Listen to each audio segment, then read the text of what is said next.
진심으로 대만이 몇 년 뒤에 중국의 침공을 당할 거라고 다들 그렇게 생각합니다. 미국에 와보니까 미국 테크계가 다 그렇게 생각해요. 서울경제신문 실리콘밸리 스파원 윤민혁입니다. 컴퓨텍스라는 행사가 있었죠, 대만에서. Taiwan is the home of our treasured partners. Good morning. 早安,大家好.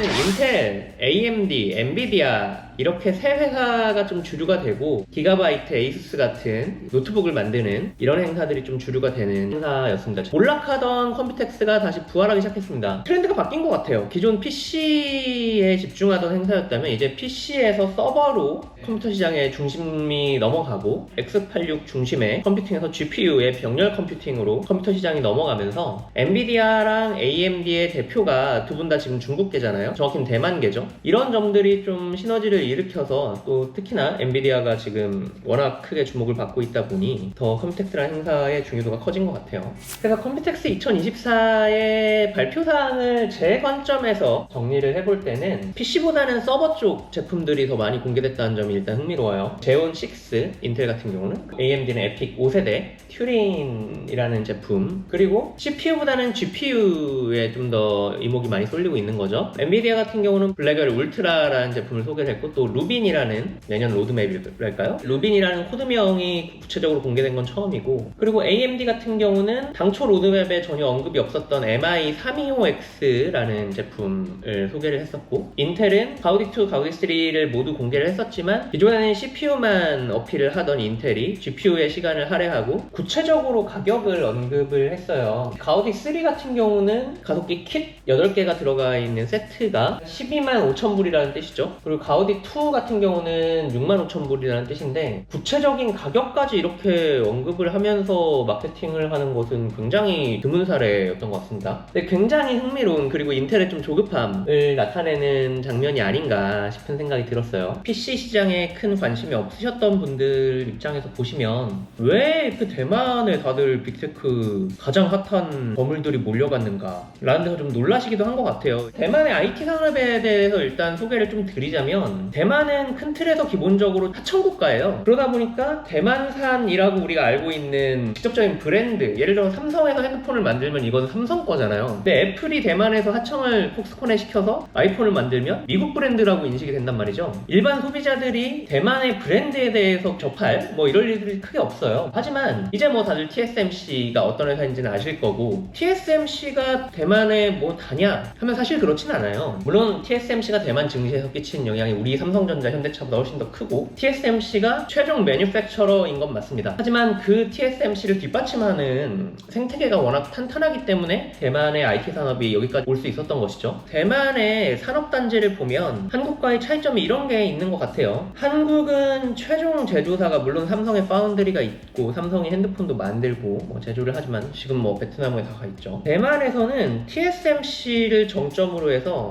모든 반도체 생산의 생태계가 다 한 곳에 갖춰져 있는 거예요. MLCC부터 메모리, 그리고 PCB, 웨이퍼, AP 설계, 그리고 엔비디아나 AMD 같은, 인텔 같은 회사도 R&D 조직들이 당연히 붙어 있을 거고요. 그러면 이거를 모두 총합해서 TSMC에서 찍어낸 반도체를 가지고 기가바이트, 에이수스 같은 회사들이 조립을 하는 거죠. 폭스콘 같은 회사들이 조립을 하고, 그러면 최종 완성품이 브랜드만 뗀 채로 대만에서 모두 다 완성돼서 나올 수 있는 이런 수직 계열화, 국가적인 레벨의 수직 계열화랄까요? 이런 것들이 갖춰져 있기 때문에 대만이 반도체 또는 IT 기기 생태계에서는 굉장히 중요한 포지션을 갖고 있습니다.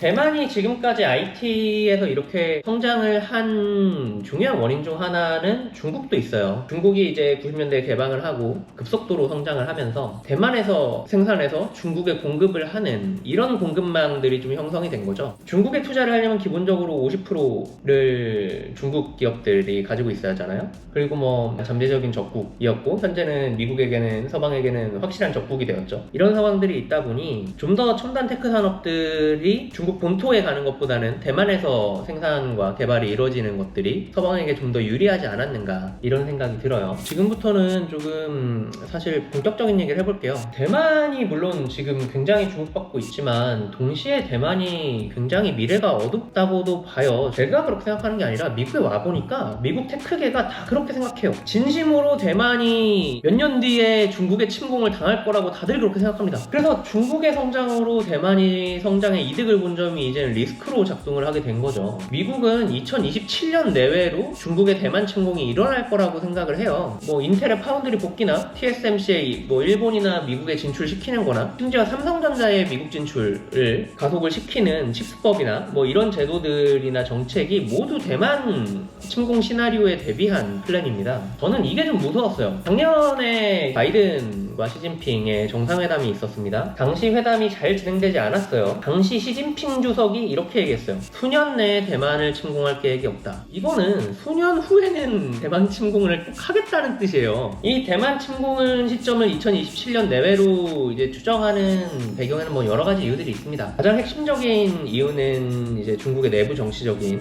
문제겠죠. 시진핑 주석의 임기가 2027년까지인데 뭐 그 후에 뭐 또 연임을 할 수 있으나 정권을 유지하기 위해서는 외부적인 성과가 필요할 것 이런 시각도 있고 또 이제 그동안의 중국의 국수주의적인 그런 문화들이 대만은 당연히 나라도 아니고 우리 땅이고 이렇게 생각하고 있기 때문에 국민들의 열망을 이겨내지 못할 것이다. 여하간 좀 경제적인 것보다는 정치적인 문화적인 이유들 때문에 대만 침공이 일어날 것이라는 시각이 많아요. 중국의 대만 침공이 정말 일어났을 때 경제 상황이 어떻게 될 것인가 라는 데에 대해서 이미 미국에서는 굉장히 진지한 접근의 분석들이 이루어지고 있습니다. 블룸버그 이코노믹스의 1월 분석 기사인데 그 기사에 있던 표를 제가 하나 긁어온 건데요. 대만 전쟁이 벌어졌을 때 코로나 팬데믹보다 거의 2배에 가까운 글로벌 GDP 감소가 있을 것이다 라는 자료예요. 실제 전쟁이 벌어지지 않더라도 대만을 봉쇄만 하더라도 이런 일들이 벌어질 수 있고 중국은 실제로 대만을 봉쇄하는 시나리오에 지금 뭐 군사훈련들을 막 하고 있죠. 그리고 여기 보면 이제 실제 전쟁이 벌어졌을 상황에서는 일본과 한국과 아세안과의 무역도 80%가 사라질 것이라는 되게 암울한 전망의 시나리오입니다. 그리고 뭐 대만은 40% GDP가 날아가고 중국 본토는 16%가 날아가고 미국도 타격이 당연히 크고